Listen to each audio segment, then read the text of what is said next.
어떻게 고통에서 벗어나 홀가분해질까? 이 세상의 모든 것은 괴로움이다. 지금처럼 고단한 시대에는 이 오래된 진리가 오히려 위안처럼 느껴지기도 합니다. 저는 대학에서 불교 관련 교양 수업을 담당하고 있습니다. 강의를 시작했던 10년 전만 해도 모든 것은 괴로움이라는 의미의 일체계고를 학생들에게 가르치는 일이 결코 쉽지 않았습니다. 대학에 갓 입학한 20살 남짓의 반짝이는 눈빛을 가진 학생들에게 삶이란 본질적으로 괴로움이다 라고 설명하자니 마음이 무거웠습니다. 마치 학생들과 제 사이에 보이지 않는 장벽이 세워진 듯했고 저 자신이 그 벽 너머에서 빛바랜 유물이 된 것 같은 느낌이었습니다. 요즘에는 일체계고를 설명하면 학생들이 고개를 끄덕입니다. 사회 전반의 고통 체감도가 높아진 사실을 금방 알아차릴 수 있습니다. 불교가 괴로움의 원인을 밝히고 이를 소멸하는 방법을 담은 부처님의 가르침이라고 하면 학생들은 귀를 쫑긋 세웁니다. 어떠한 해답이 나올지 진심으로 궁금해하는 모습입니다. 젊은 청년뿐 아니라 중년층과 노년층, 심지어 10대들까지도 각자의 괴로움을 호소하고 있습니다. 우리 사회 구성원 상당수가 불안과 우울로 고통받습니다. 이러한 문제들을 해결하려면 이제 모두가 함께 나서야 할 시점인 것 같습니다.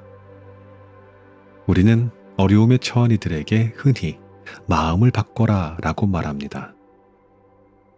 마음이 모든 것을 만들어낸다고 하며 말이지요. 맞는 말입니다. 그렇지만 단순히 마음가짐만 바꾼다고 세상살이의 어려움이 모두 사라지진 않습니다. 우리 사회 전반적인 제도와 경제 구조도 함께 변해야 합니다. 우리 사회가 더 나아지도록 함께 노력하고 실천해야 합니다. 그러나 아무리 사회제도와 경제구조가 바뀐다고 해도 개인의 마음이 변하지 않으면 인간의 삶이 지는 문제는 해결되지 않습니다. 그래서 마음의 근본적인 변화를 이야기해야만 합니다. 진정한 변화는 외부 세계와 내면 세계가 함께 변할 때 이루어집니다. 수레가 두 바퀴 굴러가듯 새가 두 날개로 날듯 외부와 내면의 균형 잡힌 변화가 필요합니다. 현대인의 삶은 욕망과 깊이 얽혀 있습니다. 소유욕, 사랑받고 싶은 마음, 남보다 뛰어나고 싶은 욕구 등에서 자유롭지 못합니다. 이러한 현실에서 현대인의 욕망 문제를 정면으로 다루지 않고 단순히 과거의 교리만 반복한다면 불교는 현대인의 삶과 괴리된 박물관 속 유물로 남을 뿐입니다. 오늘날의 사람들이 실제로 겪는 고민과 연결되지 않는 가르침은 아무리 위대해도 공감을 얻기 어렵기 때문이죠. 불교에서는 욕망을 버려라 라고 말합니다. 그런데 정말 부처님께서 욕망을 완전히 버리라고만 하셨을까요? 오히려 욕망을 조화롭게 다루는 방법을 가르치신 것은 아닐까요? 우선 왜 욕망을 버려야 한다고 이야기하는지부터 살펴봐야 합니다. 이유는 간단합니다. 내 마음이 괴롭기 때문입니다. 욕망하는 삶은 진정한 만족과 행복을 가져다 주지 못합니다. 대신 피로와 허탈감만을 남깁니다. 더 많이 쫓을수록 갈증은 깊어지고 끝없이 목말라 하게 됩니다. 소유와 성공을 욕망하는 우리의 삶 자체가 문제일 수는 없습니다. 인간은 본래 욕망하는 존재입니다. 욕망은 열심히 살아가야 할 이유와 삶의 원동력이 됩니다. 다만 그것이 지나칠 때에는 언제나 문제가 생깁니다. 타인을 해치고 타인과 갈등하게 만들지요. 욕망 없이 살 수는 없지만 마음껏 욕망만 추구한다고 해서 진정한 행복을 얻을 수는 없습니다. 자신의 욕망을 추구하되 지나치지 않는 균형, 그 조화로운 마음이 절실히 필요합니다. 여기서 부처님의 가르침을 조화롭고 균형 잡힌 시각, 즉 중도의 관점에서 살펴볼 필요가 있습니다. 중도는 어느 극단에도 치우치지 않는 상태를 말합니다. 그저 적당히 물러선 지점이나 딱 중간 지점을 말하는 것이 아닙니다. 가장 적합하다는 의미에서 바른 길을 뜻합니다. 각 상황에서 가장 알맞은 것, 그것이 중도의 지혜가 제시하는 바른 길입니다. 이러한 맥락에서 부처님의 가장 오래된 가르침들을 모은 경전인 수타니파타를 오늘날 우리에게 필요한 조화롭고 균형 잡힌 지혜에 초점을 맞추어 살펴보고자 합니다. 부처님이 말씀하신 평온한 마음은 출가 수행자만의 전유물이 아닙니다. 일상에서 살아가는 우리 모두에게 필요한 가치입니다. 이 평온함은 어느 한쪽으로도 치우치지 않는다는 점에서 중도의 지혜와 맞닿아 있습니다. 중도는 우리가 자신의 욕망을 있는 그대로 관찰하고 다른 이들과 조화롭게 살아가는 균형 잡힌 시각을 선물합니다. 절제된 삶과 조화로운 관계를 통해 마음의 평화를 찾는 길을 보여줍니다. 만약 불안정한 삶 속에서 기댈 언덕이 필요하다면 수타니파타에서 그 이정표를 찾아보길 권합니다. 행복한 삶을 원한다면 행복의 씨앗을 찾아 키워야 합니다. 고통을 피하고 싶다면 고통의 원인을 찾아 제거해야 합니다. 무엇을 취하고 무엇을 버릴지 지혜롭게 판단할 수 있다면 우리는 조금 더 나은 세상에서 살 수 있지 않을까요? 어줍지 않은 저의 이야기가 수타니파타의 깊은 지혜를 가리지 않았기를 바랍니다. 모쪼록 부처님의 말씀이 무사히 여러분의 마음에 온전히 닿기를 진심으로 기원합니다. 저자 김성옥.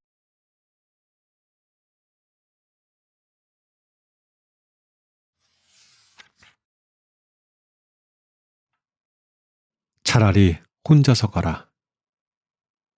묶여있지 않은 사슴이 숲에서 먹이를 찾아 원하는 곳은 어디든지 가듯이 지혜로운 사람은 자유를 찾아 콧불소의 뿔처럼 혼자서 가라. 콧불소 뿔의 경 39. 누군가와의 문제로 마음이 복잡할 때 핸드폰을 들여다보면 인간관계를 잘 맺는 법을 다룬 콘텐츠들이 눈에 띕니다. 이른바 꿀팁도 적지 않지요. 요즘 사람들의 주된 관심사가 어디에 있는지를 잘 보여줍니다. 문제를 풀기 위해 애쓰기보다는 잘 보이려고 노력하지 말라. 타인을 향한 인정 욕구가 스스로를 망친다. 이러한 사람과는 당장 관계를 끊어라 등 단도직입적으로 과감한 손절을 제안하기도 합니다. 명쾌한 해법에 고개를 끄덕이게 되는 측면도 있지만 왠지 씁쓸한 마음이 드는 것도 사실입니다. 결국 단절밖에 없는 걸까 하는 생각 말입니다. 사실 부처님의 해법도 크게 다르지 않습니다. 복잡한 관계로 마음을 얽매이기보다는 차라리 콧불소의 뿔처럼 혼자서 가라고 말씀하시니까요. 어느 날 제자 아난다가 연각 부처님들은 어떠한 수행을 통해 깨달음을 얻었습니까? 라고 부처님께 물었습니다. 아난다는 부처님의 사촌 동생으로 출가한 뒤에는 가장 가까운 거리에서 부처님을 모시며 그 곁을 지켰습니다. 우리에게는 아난이라는 이름으로 익숙하지요. 이와 같은 아난다의 질문에 부처님께서 답하신 내용이 수타니파타의 콧불소 뿔의 경에 41개의 개송으로 담겨 있습니다. 콧불소 또는 무소, 여러분은 무엇이 떠오르나요? 가장 먼저 떠오르는 이미지는 강인하고 굳센 모습일 것입니다.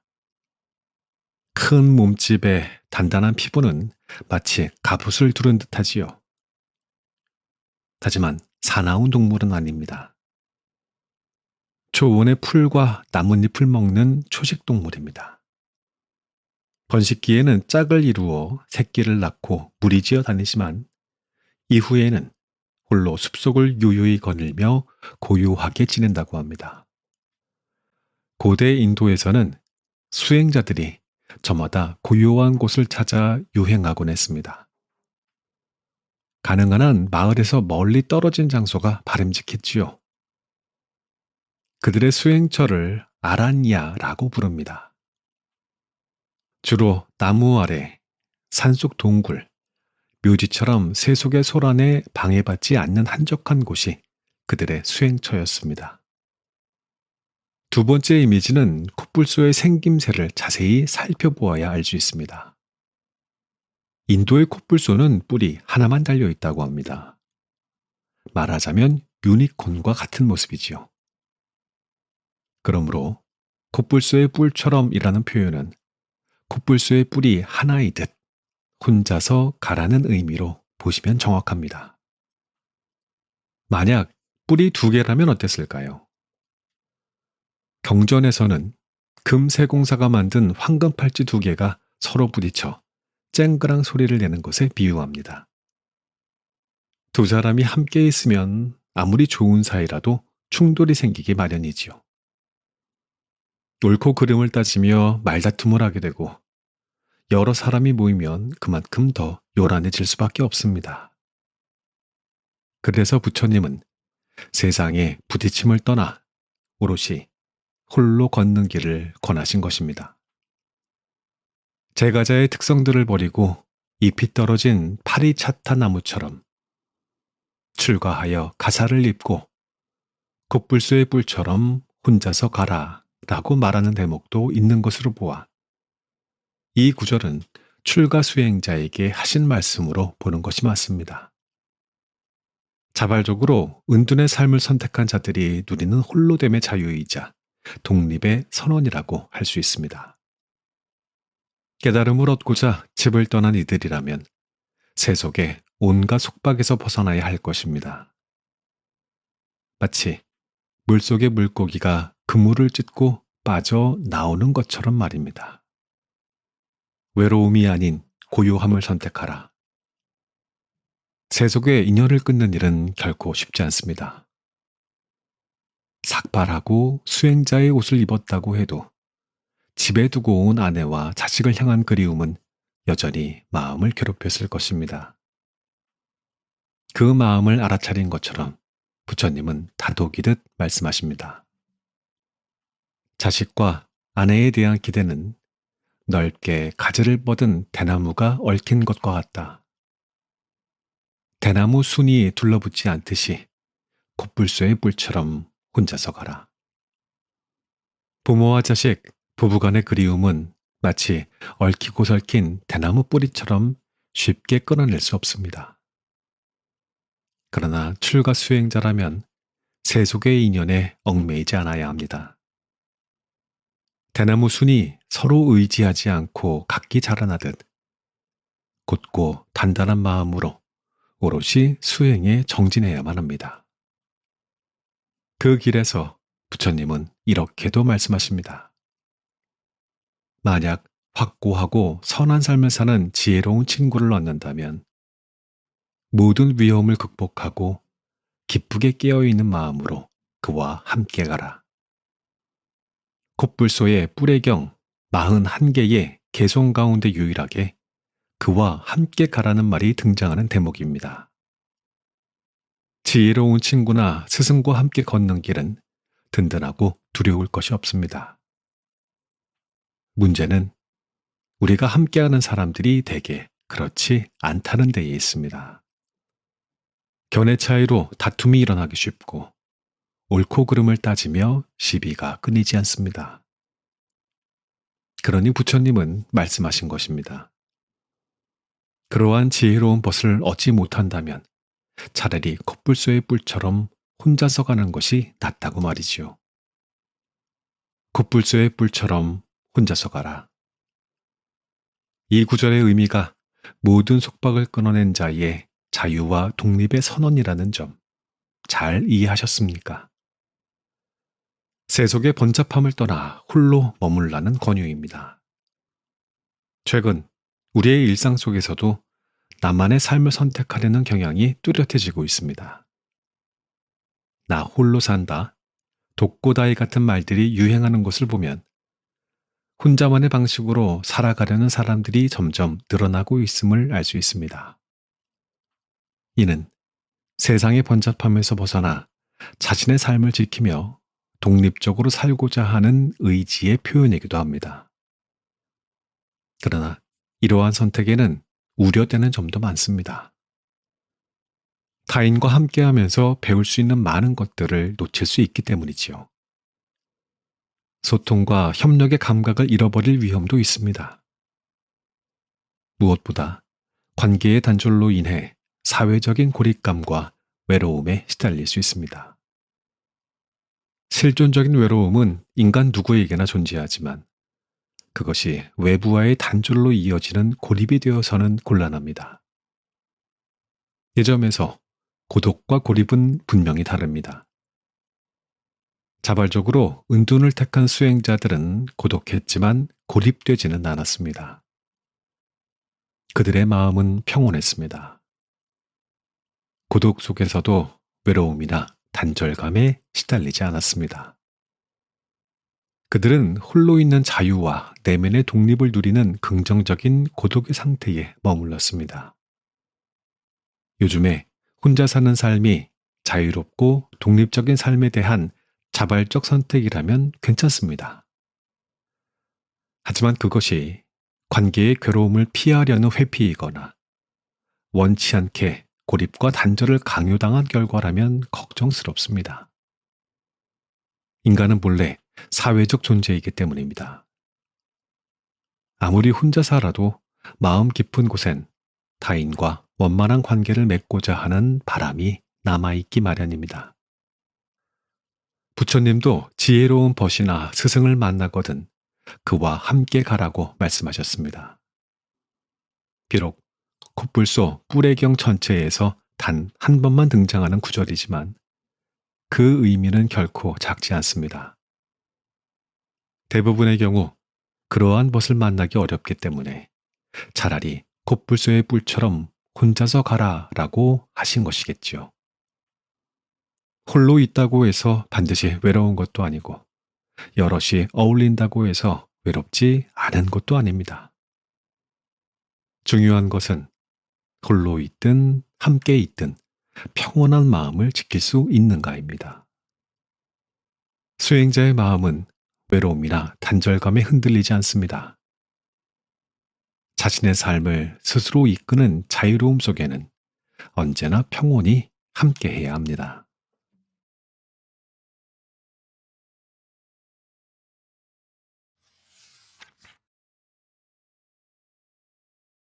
집착 없는 자에겐 근심도 없다. 아들이 있는 사람은 아들로 인해 슬퍼진다. 소를 가진 이는 소로 인해 슬퍼진다. 집착하는 대상은 사람에게 근심이 된다. 집착이 없는 사람에게는 근심할 것이 없다. 다니아의 경 34. 소치는 다니아가 있었습니다.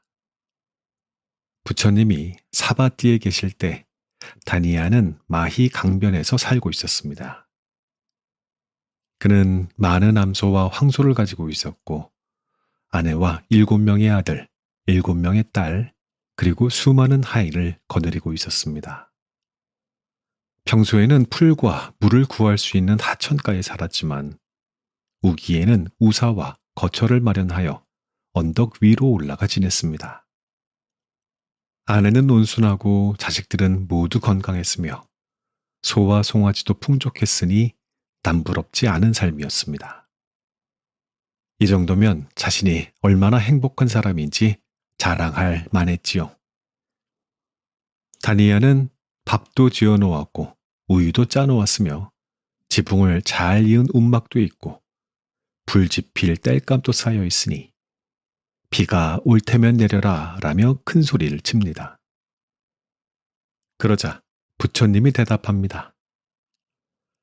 나에게는 움막도 없고 가족도 없지만 성냄에서 벗어났고 번뇌의 불도 꺼졌으니 비가 올 테면 내려라 라고 말입니다. 출가 수행자인 부처님이 누리는 행복은 다니아의 행복과는 전혀 다른 것이었습니다. 다니아는 재산과 가족을 통해 안락함을 누렸지만 부처님은 욕망과 집착에서 벗어난 자유의 평온함을 누리고 계셨던 겁니다.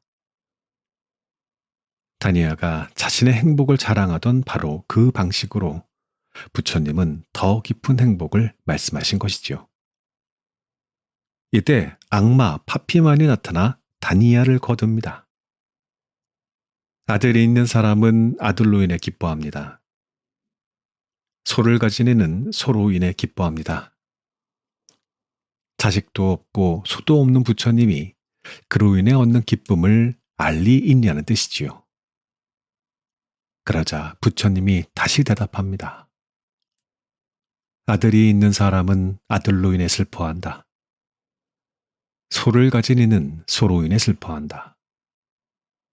집착하는 대상은 사람에게 근심과 슬픔이 되지만 집착할 대상이 없는 사람에게는 근심할 것도 슬퍼할 것도 없다는 말씀입니다.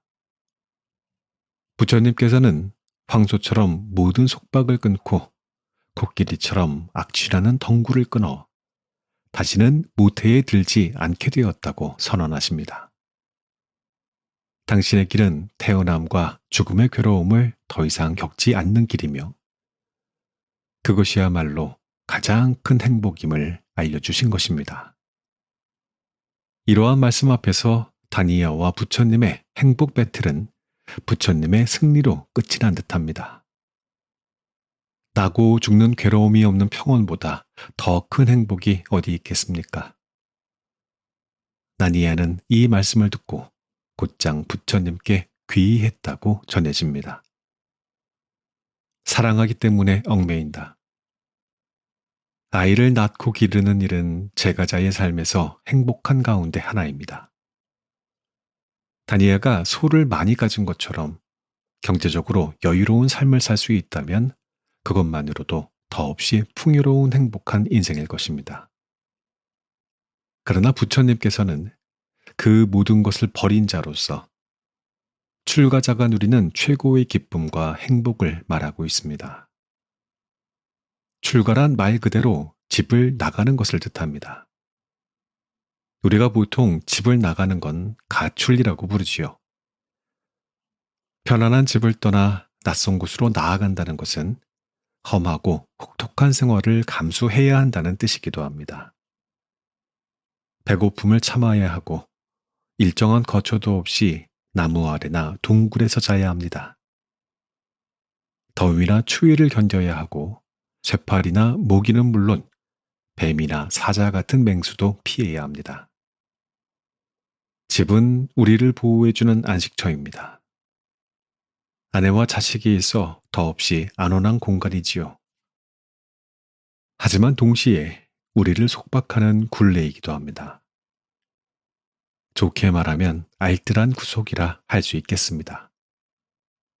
참고 견뎌야 하는 일이 생각보다 많기 때문이지요. 출가를 결심한 이에게는 더할 나위 없는 속박이자 족쇄입니다. 집이라는 것이 안온한 안식처이자 속박이 굴레라는 것을 꿰뚫어 본 고타마 시타르타는 과감히 집을 나섰습니다. 아내와 갓 태어난 자식을 두고 말입니다.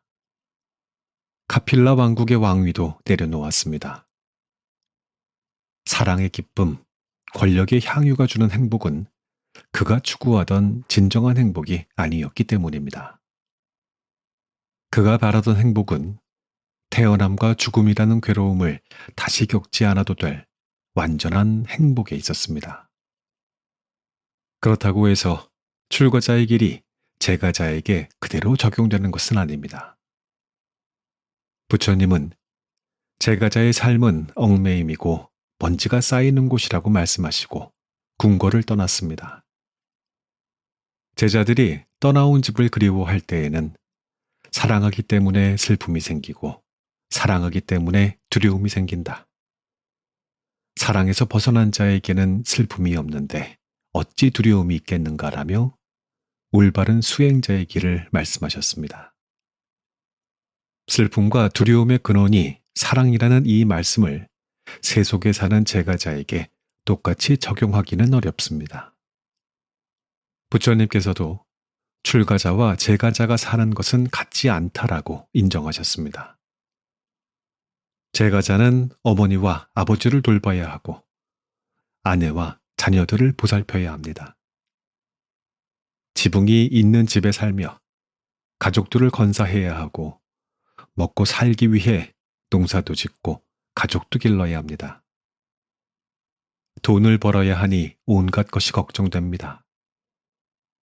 비가 오면 어쩌나, 도둑이 들면 어쩌나, 걱정이 끝이 없습니다. 오늘날 우리의 삶도 크게 다르지 않습니다. 아이가 밤늦게 귀가하면 부모는 잠을 이루지 못합니다. 자식에게 위험한 일이 없기를 바라는 마음은 부모라면 누구나 갖는 마음이겠지요.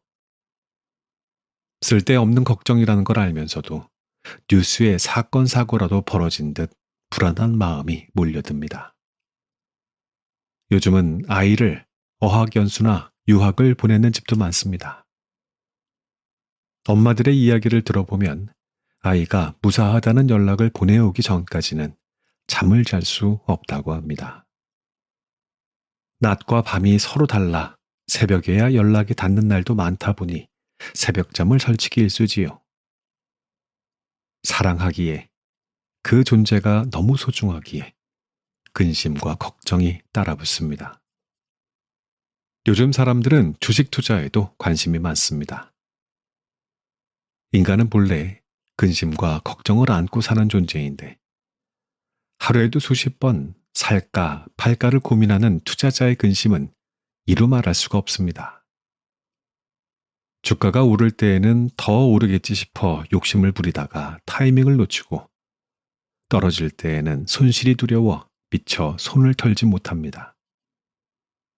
시장 흐름에 따라 내 마음도 출렁입니다. 소중한 내 자산이기에 잃을 수는 없지만 뜻대로 되지도 않습니다. 어느새 마음은 온통 거기에 묶여버립니다. 돈은 세상을 돌고 돌아 다시 돈이 됩니다. 내 돈이라 할 것도 없습니다. 자식도 내 자식 같지만 자라 성인이 되면 결국 내 품을 떠납니다. 자식도 내 것이 아니고 내 몸조차 온전히 내 것이라 할 수 없습니다. 그럼에도 자식과 재산을 내 것이라 집착하면 근심과 걱정은 결코 떠나지 않습니다. 아무리 소중한 것이라고 해도 그것은 영원히 내 것이 될 수 없습니다. 사랑하기에 슬픔과 두려움이 생긴다는 부처님 말씀은 생각해보면 단지 출가 수행자에게만 해당하는 말씀이 아닌 듯합니다. 세속 생활을 하는 제가자 또한 그 말씀 앞에서 고개를 끄덕이게 됩니다. 출가자는 집을 떠나 마음의 자유를 얻고자 했고 제가자는 집 안에서 머무르며 사랑과 책임을 안고 살아갑니다. 둘의 길은 다르지만 괴로움에서 벗어나 평온에 이르고자 하는 마음만큼은 같습니다. 부처님께서 강조하신 어디에도 집착하지 말라라는 가르침은 삶의 형식이 아니라 마음의 태도에 관한 말씀이었습니다. 우리는 어쩔 수 없이 사랑하고 애쓰고 염려하며 살아갑니다.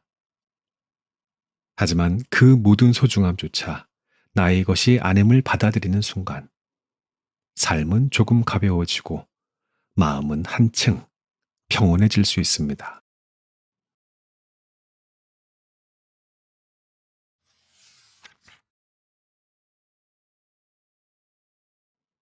쫓아내려 할수록 더 가까워지는 것. 비구는 안으로 평온해야 한다. 다른 것에서 평온함을 찾아서는 안 된다. 안으로 평온한 사람에게는 취할 것이 없는데 어찌 버릴 것이 있겠는가.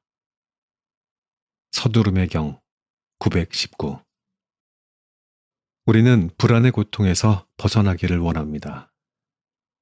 하지만 불안 그 자체가 문제인 것은 아닙니다. 불안한 마음이 없었다면 인간의 생존은 불가능했을 것입니다. 뱀이나 야수의 치명적인 위험을 알아차리지 못했다면 살아남을 수 없었겠지요. 우리의 뇌는 위험 신호를 재빨리 포착하도록 진화해 왔던 것입니다. 즉, 경고의 메시지를 즉각적으로 알아차려야만 자신을 보호할 수 있었던 것입니다. 불안은 앞으로 생겨날지 모르는 일에 대한 예비적인 마음입니다. 그 자체로 부정적인 것은 결코 아닙니다. 주어진 과제를 잘 해결할 수 있을까 걱정하는 사람은 과제 해결을 위한 방법을 미리 고민하고 준비하게 됩니다. 아무 걱정 없이 무사태평하다면 과제를 제대로 해결할 수 없을 것입니다. 적당한 불안은 오히려 우리 일상의 필수적인 요소라고 할 수 있습니다. 문제는 불안이 지나칠 때 생깁니다. 적당한 불안으로 자신을 보호하는 게 아니라 불안의 그물에 걸려 포획당한 상태를 말합니다. 단지 마음의 문제만이 아닙니다. 뒷목이 뻣뻣해지고 심장이 두근거리며 숨쉬는 것조차 곤란해집니다.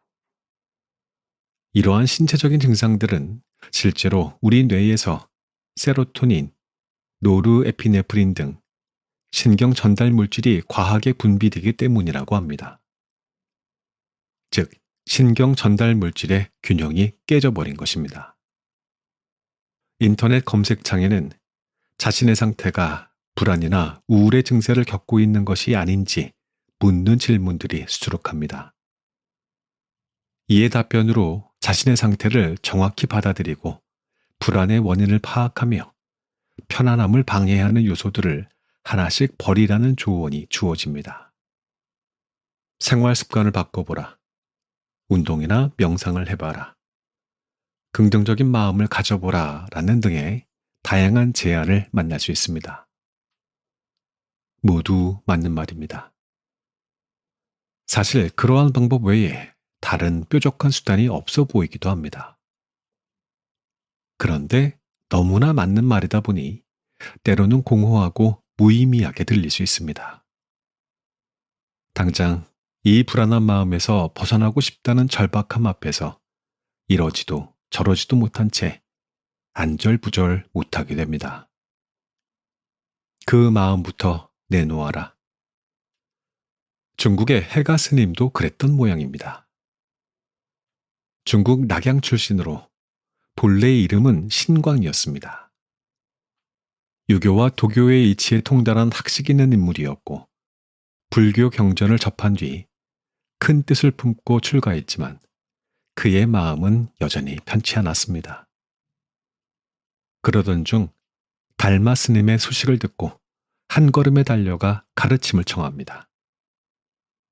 달마 스님은 인도에서 중국으로 불교를 처음 전한 분이며 낙양 숭산소림사에서 9년 동안 면벽 수행을 한 것으로 널리 알려져 있습니다. 신광이 법을 구하러 찾아왔지만 달마 스님은 아무 대답도 하지 않았습니다. 구도 열망에 불타는 신광은 물러서지 않고 스님의 처소 앞을 떠나지 않았습니다. 눈이 펄펄 내리는 겨울밤, 며칠째 몸이 얼어붙도록 그 자리를 지켰습니다. 마침내 달마 스님이 말을 건넵니다.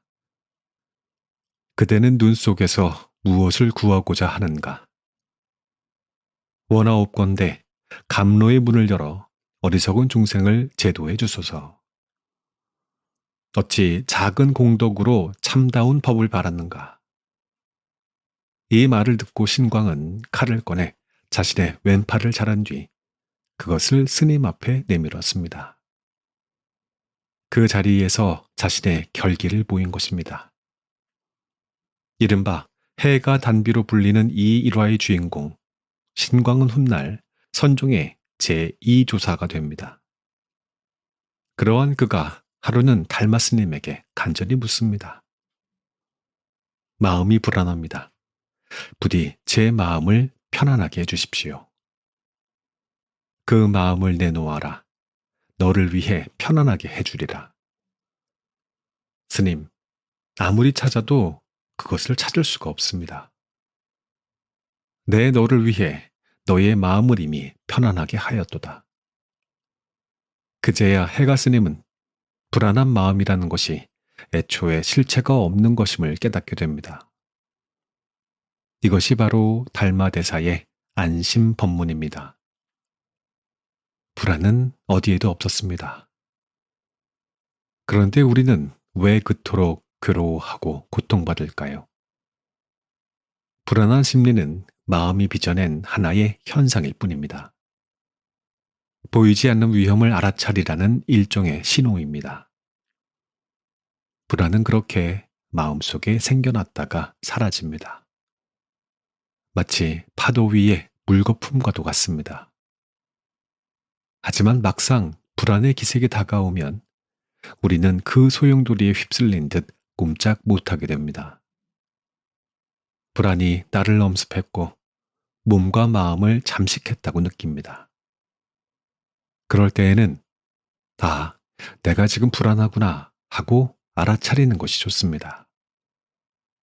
그리고 마음이 어떻게 흘러가는지를 조용히 지켜보는 겁니다. 관찰자의 시선을 유지하라는 것이지요.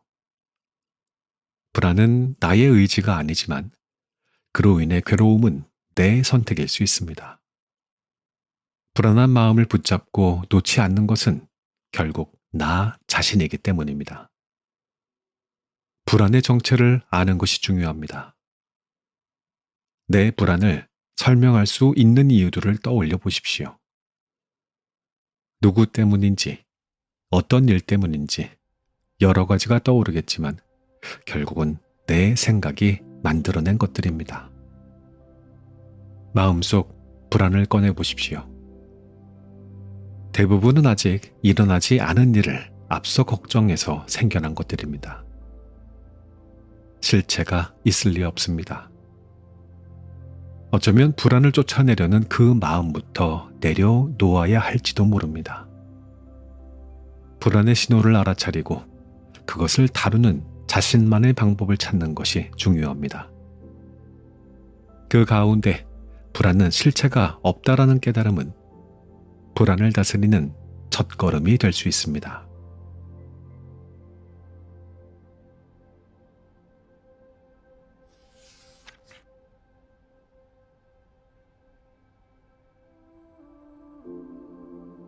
지금까지 스타니파타 마음 공부 들려드렸습니다. 지은이 김성옥, 펴낸 곳은 윤호 책주입니다. 우리가 부처님이라고 부르는 존재는 과연 어떤 사람이었을까요? 그는 신이 아니었습니다. 그저 인간으로서 괴로움을 직면한 사람, 그리고 그 괴로움의 본질을 외면하지 않으려고 했던 사람이지요. 수타니파타는 바로 그 사람이 아직 부처라는 호칭으로 불리기 전 길 위에서 묻고 또 묻던 시절의 목소리를 담고 있는 책입니다. 종교적인 제도나 교단, 형식이 세워지기 전의 불교, 말하자면 불교가 아직 종교가 되지 않았던 시절의 기록이라고 할 수 있죠. 그래서 이 책은 다른 불경들보다 훨씬 더 담백하고 덜 완성되어 있고 그만큼 더 인간적인 흔들림과 숨결이 담겨 있다고도 합니다. 김성옥 작가가 수타니파타 마음 공부에서 시도한 일은 바로 이 오래된 말씀을 오늘을 살아가는 우리가 공감할 수 있는 언어로 다시 풀어내는 일이었습니다. 불교라는 이름 아래 숨쉬는 철학을 종교적인 교리라기보다는 삶의 실감 속에서 들여다보는 것. 그렇기에 이 책의 출발점은 매우 근본적인 질문이었습니다. 나는 왜 불안한가? 왜 관계에 치이고 끊임없이 집착하는가? 무엇이 나를 이렇게도 가둬놓는 것인가? 부처는 그 물음들 앞에서 지식으로 답하지 않았습니다. 대신 자신의 몸을 바닥까지 낮추고 삶의 자잘한 진실들을 거기에서 길어 올렸지요. 그리고 말합니다. 무소의 뿔처럼 혼자서 가라. 이 말이 주는 울림은 분명히 깊습니다. 그런데 왠지 모르게 약간의 거리감도 느껴집니다. 과연 우리가 정말 혼자 갈 수 있는 존재인가요? 실제로 그것이 가능한 삶의 방식인지 혹은 어떤 이상향을 말하는 것인지 조심스럽게 의심이 되기도 합니다. 현대를 살아가는 우리에게 관계망 속에서의 생존이 너무 중요하고요. 또 감정은 단절보다는 연결을 통해서 치유되는 경우가 많기도 하니까요. 고요하게 혼자인 것이 이상으로 받아들여지는 지금, 오히려 그 말은 누군가에게는 또 다른 깊은 외로움으로 읽힐지도 모르겠다. 그런 생각해봤습니다. 그럼에도 불구하고 부처가 그 말을 남겼던 맥락을 찬찬히 들여다보면 그것이 세상과 단절해라 라는 말이 아니라 세상에 휘둘리지 않는 중심을 가지라는 뜻으로 읽히기도 합니다. 세상의 기준, 타인의 욕망, 끝없는 비교에 밀려서 자기 자신을 잃어가는 이들에게 부처는 이렇게 묻고 있는 거죠. 당신은 진짜 어디를 향해 가고 있는가? 이 책 수타니파타 마음 공부는 이처럼 말보다 물음으로 기억되는 책일 것 같습니다. 정답을 주려 하기보다 우리 각자 마음속에 놓여있는 번잡한 생각들 위에 부처의 오래된 목소리를 조용히 올려놓았거든요.